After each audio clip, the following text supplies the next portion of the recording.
familia, hola hermanos, que el Señor les bendiga. Por medio de este vídeo estamos presentando el proyecto Grupos de Conexión para la Iglesia. Veremos desarrollando en los últimos cultos predicaciones acerca de establecer principios bíblicos y encontrar en la Escritura detalles que nos muestran cómo justificar y cómo observar que lo que estamos realizando por medio de ese proyecto es bueno para todos nosotros, va a ser enriquecedor para todos nosotros. Así que hoy le vamos a presentar un resumen del proyecto. Si alguno lo quiere, me lo pide y le doy la versión escrita un poco más extensa, pero hoy simplemente es un resumen. Y vamos a ir estrechando los círculos. El primer círculo va a ser el más amplio. Y vamos a hablar de lo que podrían ser los propósitos de la iglesia. ¿Qué estamos llamados a realizar como iglesia? Y hay algunos autores que lo resumen en 5 grandes propósitos. El primero de ellos sería la proclamación. Y encontramos en la palabra cómo el Señor iba de un lugar a otro anunciando el Evangelio a multitudes, a personas individuales, en casa, en la sinagoga y en muchísimos círculos donde Él iba anunciando el Evangelio. Y lo encontramos en la iglesia neotestamentaria y lo encontramos en los propios apóstoles, en Pablo mismo, que su propósito era llevar el Evangelio hasta el fin. Tú y yo estamos llamados a lo mismo.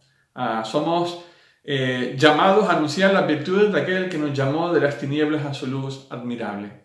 Ese es uno de los propósitos de la iglesia. Otro de los propósitos de la iglesia es la educación. Estamos llamados a ser discípulos. Jesús, sus últimas palabras en el Evangelio de Mateo fue ir y hacer discípulos a todas las naciones, bautizándolos y enseñándoles todas las cosas que os he mandado. El discipulado no es una acción. El discipulado es un llamamiento, un acto que el Señor nos dio ejemplo y nos llama a realizarlo. No es si quieres o no, sino que es una orden, si podemos usar este término, para nuestra vida. Es lo que se debería desarrollar en todos nosotros. Observamos también que la educación trabaja en el aspecto del discipulado, pero también eso tiene que ver con la madurez y el crecimiento. Estamos llamados a recibir el Evangelio, pero también a adquirir el carácter de Cristo en nosotros. Y muchos de los escritos del Nuevo Testamento, de Pablo, sobre todo cuando escribe a las iglesias, y de otros autores, es a vivir una vida que agrade al Señor y que sea semejante a Jesucristo. También estamos llamados como iglesia, el tercer propósito, a servir, el servicio. Estamos llamados a ser visibles en la sociedad que nos envuelve, a dar respuesta a las miserias que vive este mundo. Jesús anunció el Evangelio, pero también traía una restauración integral en muchos casos. Anunciaba la palabra, pero también traía sanidad, reincorporaba socialmente a aquellos que estaban marginados. El Señor traía respuestas, traía luz a todo esto. Y lo vemos también en algún caso, como el propio Pablo, por ejemplo, se propuso traer una ofrenda, hacer una recolecta entre muchas iglesias para ayudar a los hermanos de Jerusalén. Estamos llamados a tener presencia en el mundo que nos rodea. El cuarto propósito de la iglesia sería la comunión, vivir en unidad y bajo la comunión del Espíritu. En la iglesia neotestamentaria encontramos cómo ellos tenían comunión, tenían todas las cosas en común, partían el pan en las casas, perseveraban en oración, en la doctrina, etcétera, etcétera. Vivían esta unidad. Jesús oró por la unidad de sus discípulos y en la Escritura se nos habla acerca de ello, porque esto también es testimonio a aquellos que nos rodean. Y el quinto propósito de la iglesia sería la adoración, una vida de adoración genuina, más allá de la liturgia en los servicios de adoración, en el culto, en diferentes lugares, sino algo cultivado desde lo personal y como un estilo de vida. En todo lo que hacemos, pensamos y decimos, adorar al Señor. Todos estos principios redundan en diferentes aspectos. La proclamación en el crecimiento, en la expansión de la iglesia. La educación en la madurez y en la profundidad. El servicio en el testimonio. La comunión en la unidad. Y la adoración en ser genuinos. Ahora bien, vamos a estrechar un poquito más el círculo. Hemos hablado a grandes rasgos de propósito de la iglesia, pero en el trabajo podéis encontrar lo que serían los fundamentos teológicos, socioculturales e históricos acerca de los grupos pequeños. Y solamente voy a traer a un autor en este día. En el libro, en el trabajo se cita a algún que otra persona más. Quiero mencionar a alguien destacado que hizo un trabajo de observación en muchísimas iglesias en el mundo, en diferentes contextos culturales, de diferentes cortes doctrinales, en muchos sitios. Se llama Christian Schwarz y él establece 8 principios en su observación. No es algo simplemente humano, sino que él observa estas iglesias, llega a la conclusión de que se dan en todas ellas una serie de condiciones, todas estas condiciones que ayudan al fortalecimiento de la iglesia, a ser una iglesia saludable y una iglesia que crece en todos los aspectos. En primer lugar, él habla de liderazgo capacitador. Esto va más allá de simplemente un liderazgo capaz. Sí, una persona puede ser muy capaz de realizar las tareas que se le asignan o que está llamado a realizar, pero otra cosa es rodearse de un equipo y formar a tu propio equipo y crecer juntos. Un liderazgo capacitador. Esto habla la Escritura de a fin de perfeccionar a los santos para la obra del ministerio, para la edificación del cuerpo de Cristo. Otro de los rasgos de las iglesias saludables que crecen son los ministerios según dones. Es decir, es que las personas ocupan el lugar en los cuales están llamados a realizar la tarea según el don que el Señor ya les ha dado. No es ocupar un sitio por alguna necesidad y que no tengas esa cualidad, sino que es algo que se desarrolla dentro del cuerpo de una manera natural. Y como dice la Escritura, cada uno según el don que ha recibido, ministrelo a los otros. No es según, bueno, hay necesidad, como no hay nadie, lo voy a hacer yo, sino es como el Señor me ha otorgado esta cualidad, pues de una manera natural servir en esa cualidad. La tercera cosa es espiritualidad ferviente. Tiene que ver esto con una iglesia que busca al Señor de una manera intensa y genuina. Va más allá del tipo de liturgia que tengamos, si son más carismáticos o menos carismáticos, de cualquier corte doctrinal, va más allá de esto, sino con una necesidad y una búsqueda intensa del Señor. En lo que dice la Escritura, dice, en lo que requiere diligencia, no perezosos, fervientes en espíritu, sirviendo al Señor, gozosos en la esperanza, sufridos en la tribulación, constantes en la oración, buscando al Señor de todo corazón. Los siguientes son los cultos de inspiración, cultos inspiradores. Eso tiene que ver con la programación de los cultos que puedan llegar a las personas en un lenguaje actual, de una manera participativa. También es uno de los principios bautistas, culto inspirador y sencillo. Con un lenguaje natural, con aspectos de lo que hacemos que realmente impacten a las personas y traigan respuestas a las inquietudes espirituales y necesidades concretas de la sociedad que nos envuelve. Otro de los aspectos que destaca son las relaciones afectivas. Esto es obra del Espíritu Santo, está claro, pero se nos llama a vivir en esta unidad, en esta cercanía unos con otros. ¿Sabes? En ocasiones puede ser que hermanos o personas, mejor dicho, fuera del ámbito de la iglesia, queden a veces más impactados por el cómo vivimos que por lo que decimos. No estamos diciendo que no haya que decir, lo que estamos diciendo es que nuestras palabras deben estar acompañadas por aquello que vivimos de una manera real. Y queda de impacto el testimonio del amor y de la unidad que podamos tener. Por eso el Señor le dijo a sus discípulos, en esto conocerán que soy mi discípulo. No en si sois grandes elocuentes y grandes habladores, hay que hablar la palabra, pero dice, si tenéis amor los unos por los otros, como yo os he amado. Otra de las cualidades son el evangelismo según las necesidades.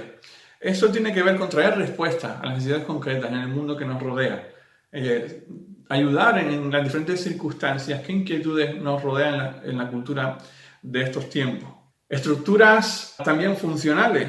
Tiene que ver con que a veces somos esclavos de tradiciones y no estamos dispuestos a mover nada porque, bueno, siempre se han hecho las cosas así, pero la iglesia neotestamentaria es una iglesia flexible que se va moldeando según las circunstancias que le van viniendo. No significa adaptarse al mundo. Los principios de la palabra son los que son, sino que sabe llegar al mundo que le rodea por un lado y también sabe adaptarse según las propias circunstancias de la propia iglesia, en el nombramiento de personas, en las estructuras que no ponga obstáculos y trabas, en un montón de artículos y leyes que dificultan la funcionalidad del cuerpo del Señor. Por último, los grupos integrales. Los grupos integrales son los grupos pequeños. Este autor dice que las iglesias, todas las iglesias que crecen tienen grupos integrales, pero no todas las que tienen grupos integrales crecen. Esto significa que se deben dar más principios, no solamente para que sea una iglesia saludable. Ahora nos quedamos con los grupos integrales, como un aspecto importante a destacar y donde nosotros estamos trabajando durante este tiempo y os animamos a que participéis. Queremos establecer fundamentos bíblicos y teológicos acerca de esto. Y para tener más detalle, te invito a que consultes y que veas y escuches la predicación del día 20 de septiembre y la del día 27, que las puedes escuchar porque tienen que ver con principios bíblicos, con aspectos desde la Escritura. Dios, desde el Antiguo Testamento hasta el Nuevo Testamento, nos da pinceladas de cómo menos es más. En el Antiguo Testamento Dios ordenó a su pueblo de una manera estratégica, por familia, ya estaban así, eran clanes, pero en el campamento los organizó de esa manera. Y cuando marchaban igual, estaban organizados. Aquello no era un caos. Lo encontramos en número 2, en número 10. Pero encontramos algo muy peculiar cuando Jetro, el suegro de Moisés, le da un consejo muy práctico y le pide y le dice que divida al pueblo en grupos pequeños y que los que están por arriba vayan atendiendo a los siguientes grupos para distribuir funcionalidad. Esto puede uno decir, bueno, esto simplemente es administrativo. Vale, es cierto. Pero el principio que hay detrás es que cuando se divide en grupos pequeños, el pueblo de Dios se atiende de una manera mejor y eficaz y más cercana. Encontramos otro principio en el Nuevo Testamento, el modelo de Jesús. Jesús es verdad que anunció el Evangelio de un lugar a otro, atendió a las masas, a muchas personas, pero la clave de trabajo de su ministerio se concentró en 12 personas. Trabajó con un grupo pequeño donde llamó, los alentó, oró por ellos, los discipuló, les enseñó con su vida, con sus palabras, los capacitó y los comisionó. El Señor trabajó de esta manera y nos deja un modelo muy práctico en el cual trabajar. El Señor sí podía atender a las multitudes, pero muchos le venían de pasada. Pero con aquellos trabajó de manera intensa y de ese poco surgió algo muy grande. También encontramos el modelo en la iglesia neotestamentaria. Ahí estaréis viendo una imagen de una red, de un parque de juegos de niños. Pero con esa imagen lo que quiero decir es que la iglesia era una, pero a la vez estaban divididos en muchos grupos. Se convirtieron 3.000 después de la primera predicación de Pedro. Y nos dice inmediatamente que después que se reunían en el templo, en las casas, y el Señor añadía a la iglesia los que habían de ser salvos. No se reunían 3.000 en una casa, estaban dispersos en muchos sitios. Así que estaban unidos en esa red, pero a la vez en muchos núcleos distintos. Y se podían beneficiar, crecer, enriquecerse en esos pequeños grupos.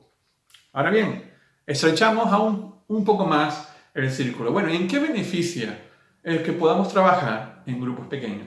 Pues beneficia en esos 5 aspectos, en esos 5 principios de la iglesia, de lo que se debe desarrollar en la iglesia, que es la proclamación, la educación, el servicio, la comunión y la adoración, pero de una manera más íntima, más cercana unos con otros. Algunos de esos beneficios los destacamos por lo siguiente. Se fortalecen las relaciones y el cuidado mutuo. En lo grande es muy difícil. Tú puedes llegar a un cierto número de personas para poder atenderlas, pero llega un punto donde es muy complicado llegar a atender a todos con la misma intensidad. En los grupos pequeños puede darse esta cercanía, este cuidado mutuo de una manera, pues eso, más cercana, donde nadie queda atrás ni nadie pase desapercibido. Que cuando uno falte, el grupo lo note y le atienda, lo ayude. También en los grupos pequeños se pasa de la producción en masa y centralizada a la diversificación. Podemos concentrar, y hay que hacerlo, actividades, y hacemos grandes esfuerzos para ello.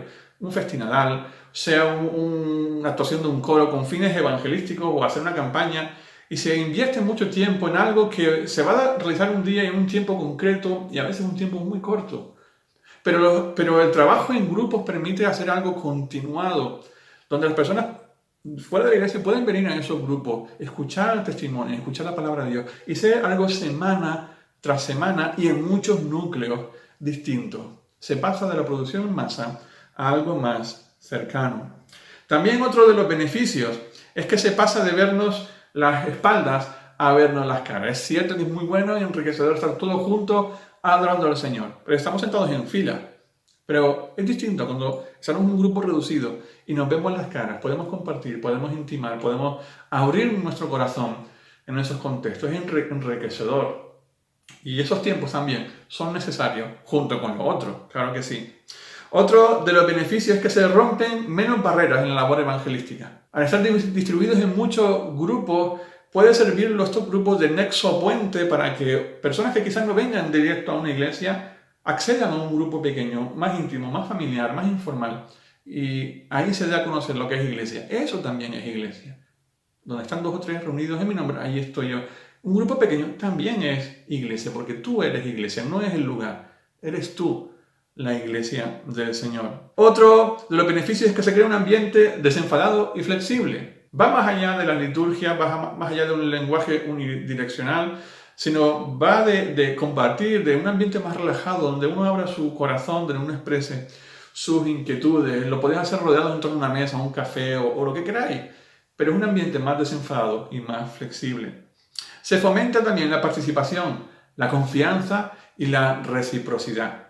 Las personas en esos ambientes, quizá en un ambiente muy grande, no se atreva a hablar o a decir una pregunta o un pensamiento, pero en un grupo reducido, cuando se establece confianza, pues eso se da la oportunidad para que las personas hablen, comparten sus dudas, sus inquietudes incluso, y se puede traer respuestas y entre todos enriquecernos mutuamente. Se puede ayudar también más eficazmente las necesidades. No significa que la iglesia no las atienda, pero en el grupo reducido esto es como estar más encima, más cercano a las diferentes necesidades que se puedan presentar en lo material, pero también en lo espiritual. Si alguien está decaído, traer aliento o cualquier tipo de circunstancia que se deba traer solución. También otro de los beneficios es que se prima la relación y la búsqueda del Señor frente al cumplimiento del programa. La idea no es vamos a establecer un programa de tanto tiempo con este material, que también estará.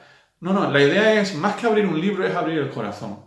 Más que establecer algo estricto y hacer un culto en pequeño, con todo su formato, es dar libertad y la idea es trabajar con las personas. El material es el recurso que usamos. La palabra de Dios es la herramienta.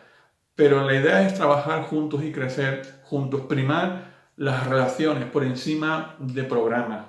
Esta es la idea de fondo. Porque al fin y al cabo trabajamos con los corazones. Cada uno de nosotros necesita enriquecerse del otro y ser cuidados unos por otros. Entonces esta es la idea de fondo. Hay muchos beneficios y aquí simplemente os traigo unos cuantos. Reducimos más el círculo. Y ahora vamos a hablar de algo práctico, el formato. Bueno, ¿y esto cómo se va a desarrollar? ¿Cómo debería ser? Pues muy sencillo. Hablamos de grupos afines. Tú sabes con quiénes te relacionas. No se va a organizar por zonas. No. Tú sabes cuáles son las relaciones con las cuales tú te desenvuelves y con quién tienes más cercanía. Entonces eso se establece de una manera natural, con libertad. Escoger el grupo o acercarte o formar un grupo con personas ya de tu contexto. O si quieres explorar otras relaciones, adelante, con toda libertad. Si los jóvenes quieren hacer un grupo, adelante. Es flexible en ese aspecto. También en cuanto al número, muy importante, que no sobrepasen 10 personas, de 6 a 10, no sobrepasar mucho este número.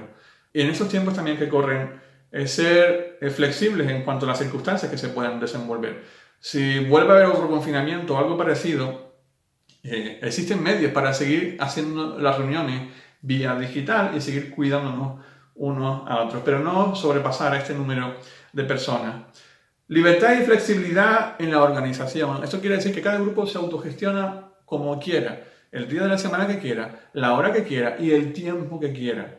A veces, como decimos, menos es más. Y más vale poco y conciso y enriquecedor que hacer una reunión súper larga donde salga tarde, quizá al día siguiente cansados para ir a trabajar, etcétera, etcétera. Con flexibilidad y siendo sensible a las circunstancias de cada uno. Cada grupo se autogestiona. Anfitrión, por supuesto, debe haber un anfitrión que puede ser que coincida con el facilitador o el coordinador del grupo. Desde la pastoral y del consejo buscaremos personas que tengan las cualidades para poder liderar ese grupo. Eso también será muy importante. Recursos, por supuesto, se utilizarán recursos que sean de beneficio y necesarios para nosotros. Será una guía simplemente, pero con preguntas abiertas, donde todos reflexionemos y la herramienta de trabajo, por supuesto, es la palabra del Señor. Y la dinámica del grupo es libre. Lo que no queremos es que sea un culto en el formato de iglesia de domingo en grupos pequeños, con alabanzas, con oración, luego una predicación. No. Con libertad, con flexibilidad. Y si alguien ese día tiene una preocupación y quiere compartirla, pues aparcamos un momento el material a un lado y atendemos esas circunstancias. Lo que quiero decir es que sean flexibles, con toda libertad. Estamos insistiendo en esto. Por último, hablaros de el desarrollo. Todo tiene una línea cronológica en el tiempo y un desarrollo. Estamos en la fase de presentar. Y lo que estamos haciendo ahora. Por medio de este vídeo, en la iglesia lo estamos haciendo, con predicaciones, etc. Pero ahora pasamos a una fase que le llamamos registrar, donde entras tú en la ecuación. Esto no se puede desarrollar si el Señor no lo pone en tu corazón, si no lo ves necesario, no se puede desarrollar. Ahora, si lo ves necesario, importante y preciso en estos tiempos y en nuestra comunidad, pues tú eres el que vas a dar el paso. Y como dijo Isaías, heme aquí, envíame a mí, pues apúntate a un grupo o di, yo quiero formar un grupo en mi casa o ofrezco mi casa para realizarlo. Esta es la oportunidad para hacerlo. También la siguiente fase sería formar. Trabajaremos con los que van a ser los coordinadores de los grupos. Le vamos a dar una serie de pinceladas y consejos para poder guiar a esos grupos, ¿vale? Eso será la siguiente fase. Después, simplemente es implantar los grupos, comenzar a rodar, comenzar a reunirse, comenzar a tener esa comunión unos con otros, donde posteriormente el ministerio pastoral va a estar simplemente haciendo una labor de coordinación con los diferentes grupos, especialmente con los coordinadores, trabajando con ellos y también haciendo una labor de revisión de cuáles son las dificultades que nos estamos encontrando, cuáles son también los testimonios y cosas beneficiosas de las cuales nos enriquecemos. Toda esta es la idea del proyecto, que todo es revisable y todo debe tener pues un análisis autocrítico, pero creemos desde el corazón que será de beneficio para todos nosotros, será enriquecedor para tu vida, para toda la iglesia. Así que ahora está tu respuesta. Contacta con nosotros, habla con nosotros, inscríbete o crea un grupo y vamos a darle forma a esto, vamos a seguir poniéndolo en las manos del Señor. Un fuerte abrazo, que el Señor te bendiga y espero noticias tuyas.